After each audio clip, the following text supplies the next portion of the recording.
오늘도 말씀에 은혜가 되시길 간절히 축원합니다. 2003년도에 발간된 목적이 이끄는 삶이라는 책이 있습니다. 세들백 교회의 릭 워렌 목사님이 지으신 책인데, 그 당시에 발간돼서 한참 동안을 그 목적이 이끄는 삶이 엄청난 인기를 끌었습니다. 그 책에 보면 나는 왜 이 세상에 존재하는가에 대해서 생각해 보게 하고, 또 우리의 삶은 결코 우연이 아니라 하나님의 온전하신 섭리 가운데 이루어지고 있으며, 하나님은 우리의 각 사람에게 분명한 목적을 가지고 계신다는 사실을 알게 합니다. 목적이 없이 살아가는 것, 왜 사십니까? 아유, 그냥 살죠. 왜 사십니까? 아유, 죽지 못해 살아요. 왜 사십니까? 하나님이 아직 안 데려가셔서 살고 있다. 이런 목적 없는 대답들이 아니라 왜 인생을 사십니까? 저는 분명한 목적을 가지고 이 세상을 살아갑니다. 목적이 있는 사람의 삶과 목적이 없는 사람의 삶은 완전히 그 삶의 방향과 질이 달라지게 됩니다. 그래서 목적이 이끄는 삶이 과연 어떤 결과를 가져오는가, 이 내용을 가지고 책을 기록하고 사람들은 그걸 읽으며 공감하게 되고, 그래, 내 삶에도 하나님이 분명한 목적을 가지고 계시고 그 목적을 가지고 내 삶을 이끌어 가시는구나를 깨닫게 된다는 것입니다. 왜 살고 계십니까? 왜 지금 이 자리에 나와 앉아 계십니까? 무슨 목적이 우리에게 있습니까?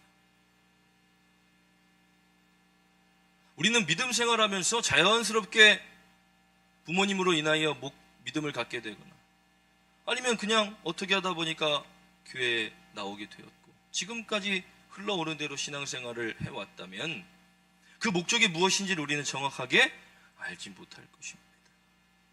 그러나 성경은 분명히 우리에게 하나님의 우리를 향한 목적이 무엇인가를 분명히 보여주고 있습니다. 사도행전 1장 8절에 예수님께서 이 땅 가운데서 모든 사역을 마치시고 하늘로 승천하시면서 너희는 가서 내 증인이 되어라. 그런데 성령이 너희에게 임하고 너희가 권능을 받으면 예루살렘과 온 유대와 사마리아와 땅 끝까지 이르러 내 증인이 될 것이다. 그것이 너희에게 주는 내 명령이다라고 말씀하십니다. 그런데 그때 말고도 예수님은 끊임없이 공생의 길 가운데 말씀을 전하시며 자신이 이 땅 가운데 온 목적, 그것을 분명히 말씀하고 계십니다. 오늘 본문의 말씀에 이렇게 기록합니다.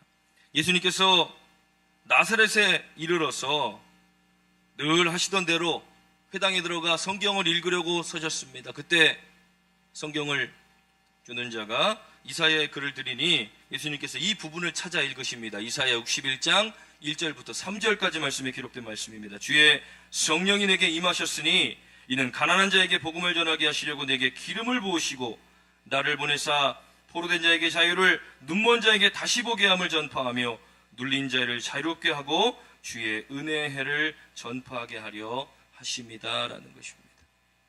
이사야에게 하나님께서 이 말씀을 주실 때가 어떤 시대입니까? 그들의 아직 포로 생활이 끝나지 않았을 때입니다. 끊임없는 고난의 시간, 70년의 시간을 다 채우기까지 그들은 여전히 어렵고 힘든 시간, 포로로서의 고난 가운데 있을 때 하나님 이사야를 통해 그들에게 이렇게 말씀을 주십니다. 처음 이사야를 부르실 때도 누가 나를 위하여 이 백성들에게 갈 것인가? 그때 이사야가 주님, 내가 여기 있습니다. 나를 보내시옵소서. 그래서 하나님의 잃어버린 양들인 이스라엘 백성들을 위하여 이사야가 보내심을 받아갑니다. 그리고 나서 하나님께서 61장 말씀에 이사야에게 주의 성령을 부으시고 그들에게 복음을 전파하게 하시며 가난한 자들에게 복음이 전파되어지고, 그리고 포로된 자들에게 자유케 하시며 눈먼 자들에게 다시 보게 하시고, 그리고 눌린 자들은 자유롭게 하시며 주님의 은혜의 해를 전파하도록 만들어 주셨습니다. 예수님께서 오늘 회당에서 이것을 읽으시며 마지막 우리 오늘 함께 읽은 21절 말씀에 오늘 너희 귀에 이 말씀이 응하였느니라 라고 말씀합니다. 이사야가 기록했던 그 말씀이 오늘날 우리에게도 그대로 응하게 된다는 말씀입니다. 예수님께서 가장 먼저 복음을 전하셨던 내용이 바로 이 말씀입니다. 누가복음 1장부터 3장까지의 말씀을 보면 예수님의 탄생과 그리고 3장 말씀에 이제 광야에서 시험 받으신 내용들이 쭉 기록되어져 있습니다. 40일 동안 광야에서 사탄에게 시험을 받고 승리하신 예수님은 그대로 가서 복음을 전하신 회당에서 말씀을 가르치기 시작하시는데, 오늘 회당에서 가르치신 첫 번째 말씀, 이사야에게 임했던 그 말씀이 오늘 너희에게도 응하게 될 것이다. 예수님이 이 땅 가운데 오신 목적이 무엇입니까? 하나님께서 이사야에게 말씀하셨던 가난한 자들에게 복음이 전파되고 포로된 자들이 자유롭게 되며 눈먼 자들이 보게 되어지고 그리고 눌린 자들에게 자유케 함을 얻으며, 그것이 바로 주님의 은혜의 해라는 것, 하나님의 은혜의 때가 되었음을 말씀을 통해 선포하셨던 것입니다. 이 본문의 말씀에 기록된 가난한 자와 그리고 포로된 자 그리고 눈먼 자, 눌린 자들의 육체적인 부분과 영적인 부분으로 나눌 수 있었습니다. 예수님은 이 땅 가운데 복음을 들고 오셨습니다. 생명을 주시기 위해 이 땅 가운데 오셨습니다. 그런데 영생에 관련된 부분들만 예수님이 책임지신 것이 아니라 실제로 가난한 자들에게 복음이 들어가니까 그 가난한 자들의 삶이 변화되고 시작하고 나아지기 시작했다는 것입니다. 우리가 옛날부터 하고 있던 말, 가난 구제는 나라님도 못한다. 가난을 구제하는 것은 사람의 힘으로 될 수 있는 것은 아닙니다. 그러나 가난한 곳에 복음이 전파되기 시작하면서 그들의 삶이 달라지기 시작합니다. 왜냐하면 복음은 분명한 목적을 주기 때문에 가만히 앉아서 흐리멍텅하게 인생을 보내도록 놔두지 않고 계속해서 지혜를 통하여 하나님의 일을 감당할 수 있도록, 그리고 그들의 삶을 변화시킬 수 있는 능력이 그 말씀 안에 있다라는 것입니다. 그래서 가난한 자들에게 복음이 전파되어질 때 그 심령이 가난한 자들은 영생을 얻게 되어지고 육체가 가난한 자들은 그들의 삶의 변화를 가져오게 되는 것, 그것이 복음의 실제적인 능력이라는 것입니다. 예수 믿는다고 하면서 우리의 삶이 전혀 나아지지 않고 좋아지는 것이 하나도 없었다면, 우리가 가장 어렵고 힘들고 곤고한 시절에 우리 가운데 복음이 찾아왔을 때 그 복음이 그 영생만으로 지금 당장 먹고 살기 힘들고 지금 당장 죽게 생겼는데 죽은 다음의 삶이 중요하다라고 아무리 설명한다고 그들의 삶이 변화되겠습니까? 복음을 받아들인 사람들의 삶이 실제로 가난하고 힘들고 어렵고 병들고 나약한 사람들이 변화되어지고 달라지는 모습들이 드러나게 됩니다. 그것들이 실제적인 복음으로 우리의 삶 가운데 나타날 때, 야, 나도 예수 믿어보자, 나도 교회 가보자, 그러면서 한국교회가 부흥하기 시작한 겁니다. 하나님의 능력은 우리의 영혼을 구원하는 것에 그치지 않고 우리의 육체의 삶까지도 바꿀 수 있는 충분한 능력이 그 안에 있으시다는 것입니다. 그러나 우리가 분명한 목적을 가져야 합니다. 그것은 이는 가난한 자들에게 복음을 전하게 하시려고 나에게 기름을 부으셨다라는 것입니다. 하나님이 하나님의 사람으로 세우셨다라는 것입니다. 하나님의 선지자로 이사야를 부르셨다는 것입니다. 그리고 예수님께서도 공생애가 시작되기 전에 육신의 몸으로 30년간을 살다가 그리고 세례요한에게 가서 세례를 받으시고, 그리고 나서 그 다음에 어떻게 됩니까? 성령이 비둘기같이 예수님께 내려 그것을 비추게 됩니다. 그리고 나서 광야로 내몰려 40일간을 시험을 받으십니다. 그때 예수님은 성령의 충만함을 입으셨고, 그리고 나서 복음을 전하기 시작하셨을 때 그를 통하여 놀라운 역사들이 나타나게 되었다는 것입니다. 예수님의 분명한 목적은 무엇입니까? 인류를 구원하는 것.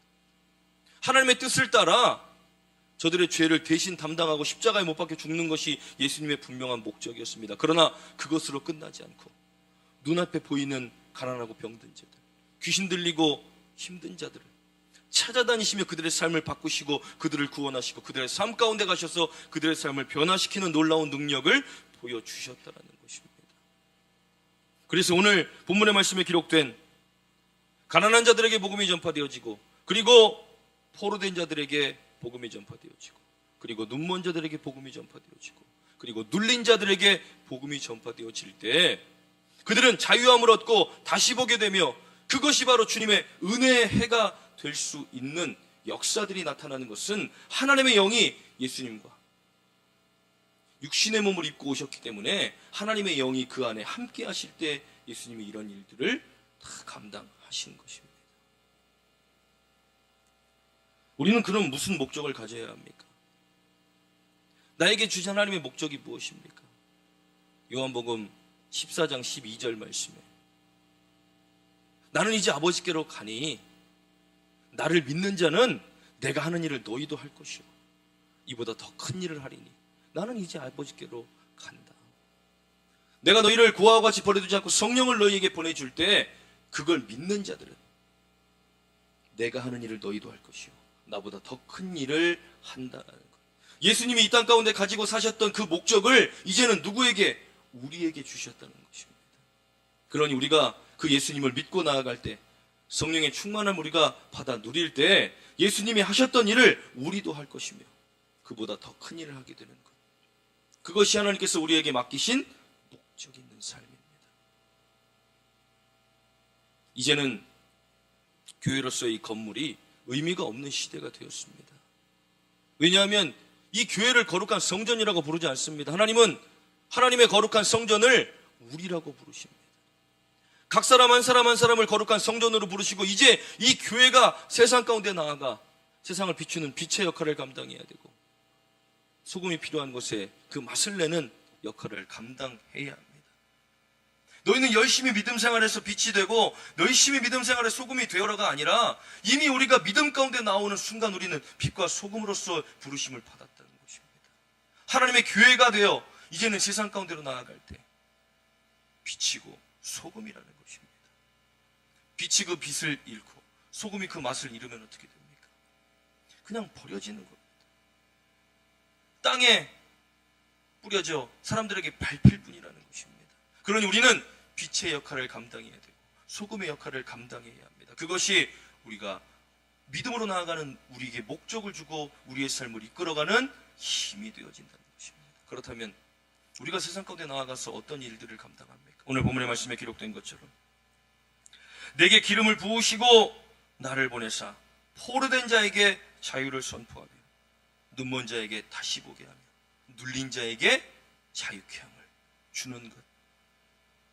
그 일을 이제는 특정적인 누군가만 하는 것이 아니라 이것을 하나님이 이제는 우리가 행하기를 원하고 계신다는 것입니다.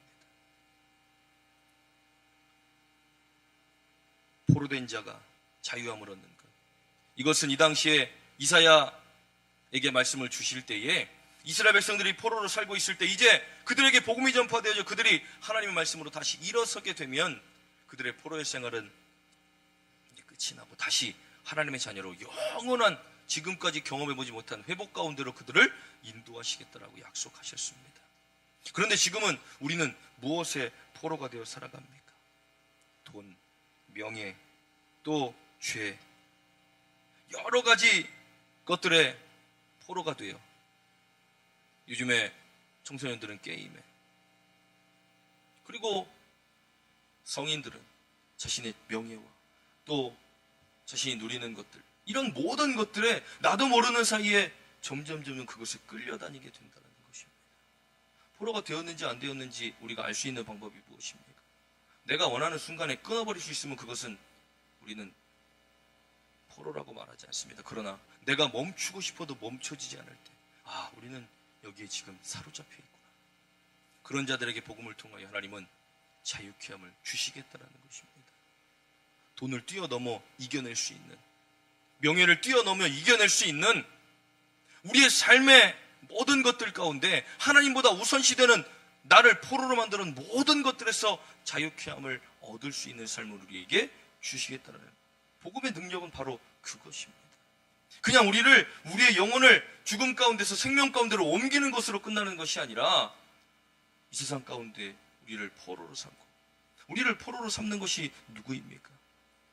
세상에 공중권세를 잡은 악한 영들이 끊임없이 우리에게 가장 달콤한 것들로 우리를 미혹하고 유혹하여 우리를 계속해서 넘어지게 만들고 기도하지 못하게 만들고 하나님 앞으로 나오지 못하게 만들고 성령 충만하지 못하게 만들고 기도해야 될 시간에 다른 것에 집중하게 하고 기도해야 될 시간에 친구들 만나게 하고 기도해야 될 시간에 게임하게 만들고 기도해야 될 시간에 돈 벌게 만들고 우리의 영혼을 계속해서 그것에 포로로 만들어 하나님께 가까이 나아가지 못하도록 우리를 방해하고 있다면 우리 가운데 무슨 복음의 능력이 나타나고 있습니까? 이것을 끊어버리고 하나님 앞에 나올 수 있는 믿음이 우리에게 있어야 할 줄 믿습니다. 복음은 그런 능력이 있다는 것입니다. 우리가 그런 능력을 체험하지 못하면 어떻게 가서 전할 수 있습니까? 포로된 자들을 자유케 하는 능력, 그 복음의 능력이 우리 가운데 먼저 나타나고 우리가 그것들을 가서 전하여 우리 자녀들에게, 우리 가족들에게 먼저 전하고 이 세상 가운데 나아가 전할 수 있는 저와 여러분들에게 간절히 바랍니다. 눈먼 자들을 다시 보게 함을 주시겠다고 하셨는데 우리의 영의 눈이 가리워지고 영의 눈이 가리워진다는 것은 이 현실만을 바라보게 된다는 것입니다. 이 땅의 삶만을 바라보게 된다는 것입니다. 나아만이 문둥병이 걸려